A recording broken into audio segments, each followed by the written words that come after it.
एक क्वेश्चन हमारे पास है, an ideal cell of EMF 10 volt is connected in circuit as shown in figure 3.47.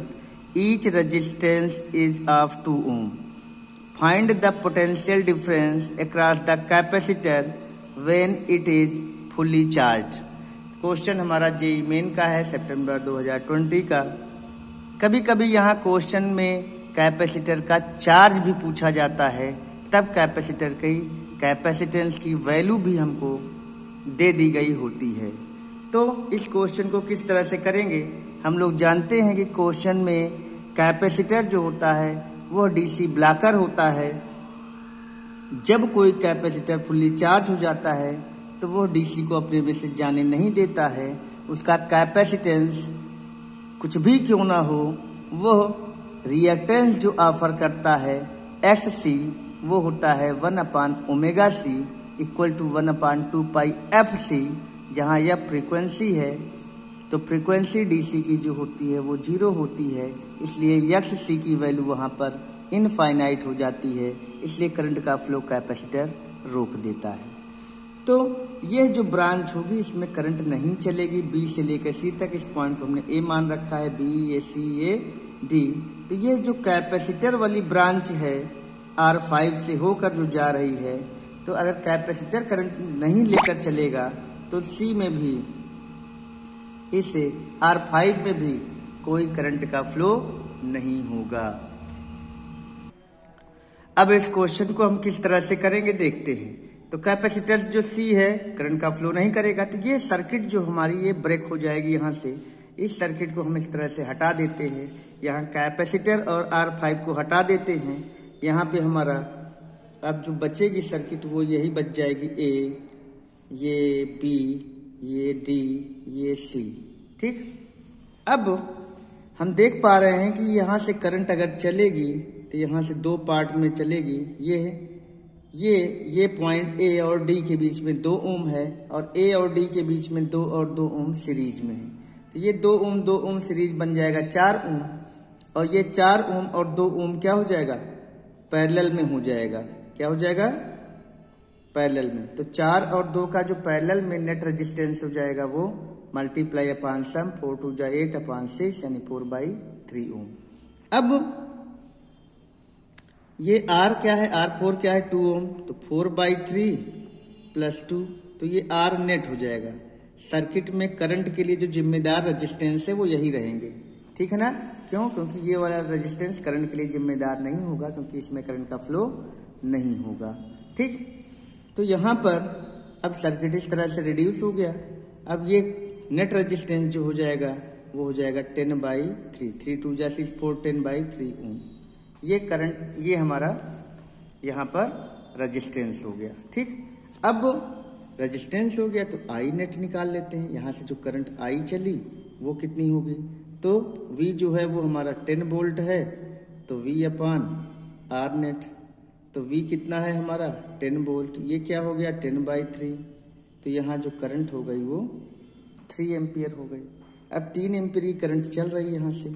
अब यहाँ से अगर करंट चल रही है 3 एम्पियर, तो हमें ध्यान क्या रखना है कि अब हमें यहाँ पर चूंकि अब वोल्टेज चाहिए. वोल्टेज कहाँ का चाहिए, हमें B और इस पॉइंट के बीच का वोल्टेज चाहिए. क्योंकि यहाँ देखो हमने इसको C मान रखा है, तो अगर ये C है तो ये भी पॉइंट C ही माना जाएगा. बोलो क्यों, इसलिए क्योंकि यहाँ से यहाँ तक करंट ही नहीं चल रही है. तो जब करंट नहीं चलेगी तो C, यहाँ इनके बीच कोई पोटेंशियल का ड्रॉप नहीं होगा.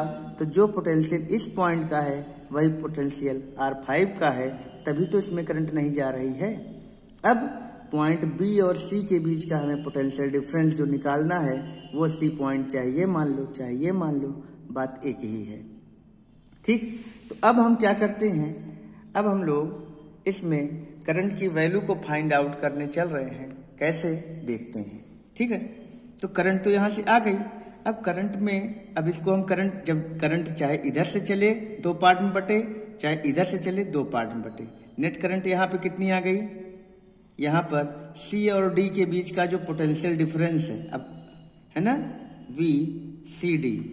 VCD क्या हो जाएगा, I × R4 चूंकि इसमें करंट टोटल कितनी जा रही आई, यहाँ 2 पार्ट में बट रही है लेकिन यहाँ फिर आई आ जा रही है, तो ये 3 एम्पियर हो जाएगी। तो आई कितना है 3 इंटू 2 बराबर ये हो जाएगा 6 वोल्ट। तो यहाँ का वोल्टेज C और D के बीच का वोल्टेज कितना आ गया 6 वोल्ट। ठीक, अब अगर ये वोल्ट 6 वोल्ट आ गया तो जाहिर सी बात है A और D के बीच का वोल्टेज कितना हो जाएगा, A और D के बीच का वोल्टेज। तो चूंकि 6 वोल्ट ये है तो जाहिर सी बात है A और D के बीच का वोल्टेज हो जाएगा 10 में से 6 घट जाएगा, क्या आ जाएगा ये 10 में से 6 घटाकर 4 वोल्ट हम ला देंगे। ठीक, अब ये वोल्टेज 4 वोल्ट आ गया। अब ये वाली करंट कितनी हो जाएगी BD में, ABD में करंट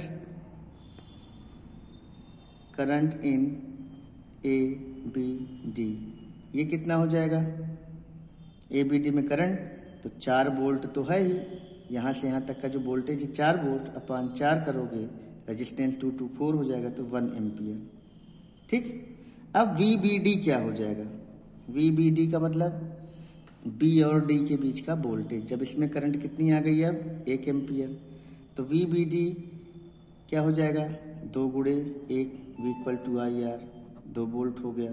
ठीक, VBD को हम लोग बोल सकते हैं VB minus VD, VB minus VD कितना हो गया 2 वोल्ट। VAD अच्छा VDC कितना आ गया, या VDC का मतलब VD माइनस VC, ये कितना आ चुका है 3 2 जा 6 वोल्ट।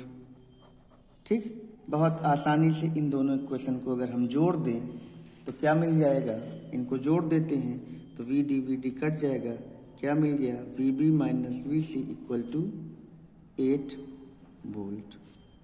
और यहाँ पर जो B और C के बीच का वोल्टेज है वही जो ये B और यहाँ B और C के बीच का पोटेंशियल डिफरेंस है, यही C तो यहाँ भी है, तो जो B और C के बीच का पोटेंशियल डिफरेंस यहाँ आया वही B और C के बीच का पोटेंशियल डिफरेंस इस कैपेसिटर के लिए आ रहा है।